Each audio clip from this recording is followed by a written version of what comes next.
Isso é a preocupação que você tem na linguagem. Vou confessar uma coisa aqui pra você. Eu falo isso há muito tempo, mas eu vou falar isso aqui de novo, eu acho importante. Eu não penso nisso quando eu faço os livros. Eu acho que se você pensar sobre isso, a coisa vai por uma questão mais pedagógica, mais utilitária, que existe também essa literatura. Eu, particularmente, eu não gosto dela, uma literatura infantil utilitária pedagógica. Eu não faço parte, não me representa, eu não sou, né? Mas, enfim, tem coisas bacanas nessa área.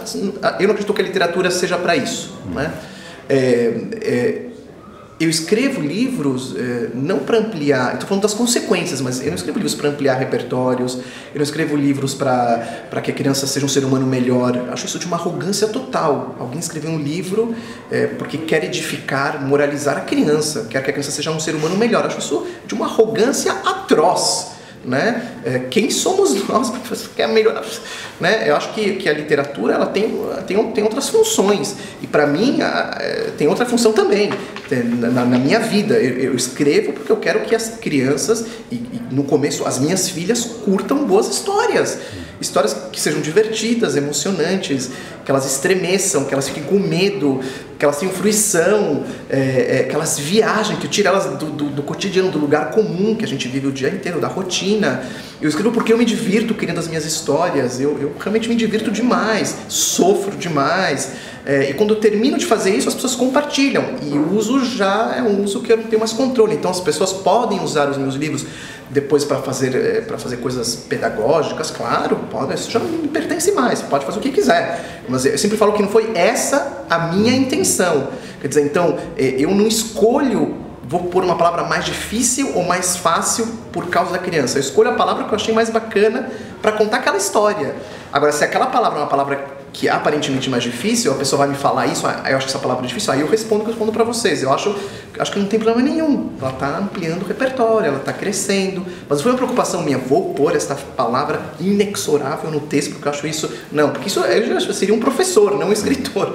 Né? Então eu estaria lá ensinando para as crianças ortografia e português, enfim, a sintaxe. Mas não é essa a minha intenção. Minha intenção é compartilhar histórias. Essa é a minha função principal como escritor, compartilhar histórias. A criança é uma leitura às vezes mais exigente do que o adulto. A gente não tem essa noção. A gente tem um olhar para a infância que vem de séculos e séculos. A gente pode aqui fazer teorias sobre uma classe social chamada infância, né? Entrar aqui nisso, mas...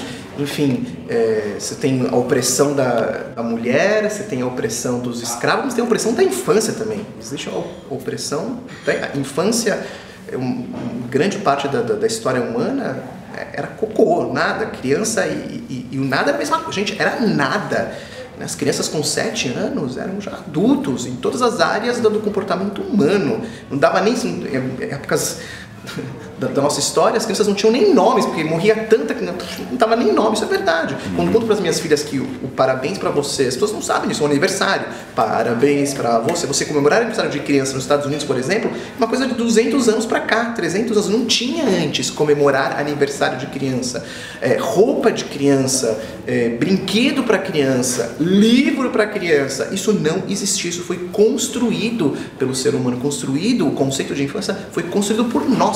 Nós, homens, criamos o conceito de infância, que é um período a ser preservado, que precisa ser estimulado, enfim, blá, blá, blá, blá, blá, um monte de coisa que acho que não é o momento para falar sobre isso, mas, enfim, a infância, ela é, assim, na minha visão, tão complexa quanto o mundo adulto.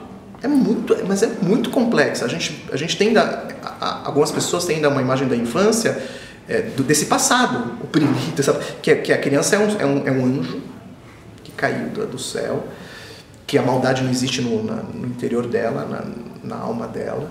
Eu sempre brinco, né? Essas pessoas não lembram quando eram crianças, né? A gente sim tem a maldade e a bondade dentro de si, tudo misturado, né? Eu sempre cito uma passagem dos irmãos Karamazov que eu gosto muito, que ele fala, né, o Dmitri, numa passagem, ele fala que a luta entre Deus e o diabo, o palco dessa luta é dentro do coração humano, não é fora.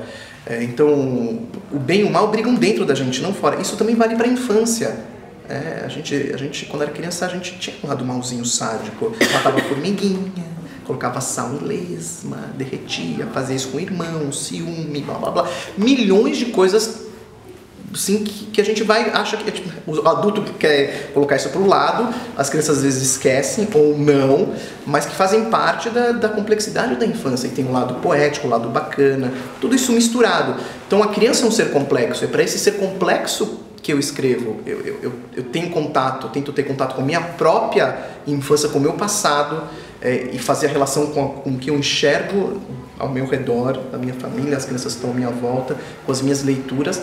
E no choque disso tudo, nasce uma literatura para criança que eu acho que é assim, que não subestima a inteligência delas, que é muito respeitosa, né, em relação ao que a infância é. Né? Acho que eles aguentam mais do que a gente imagina, então a gente está muito, de novo, mastigando e super protegendo, blindando eles. A blindagem da infância é uma coisa atroz hoje em dia.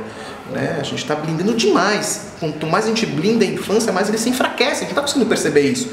A dosagem, né? Claro que a gente tem que proteger várias, mas outras coisas não. Essas coisas elas têm que enfrentar. Por exemplo, na linguagem, na literatura.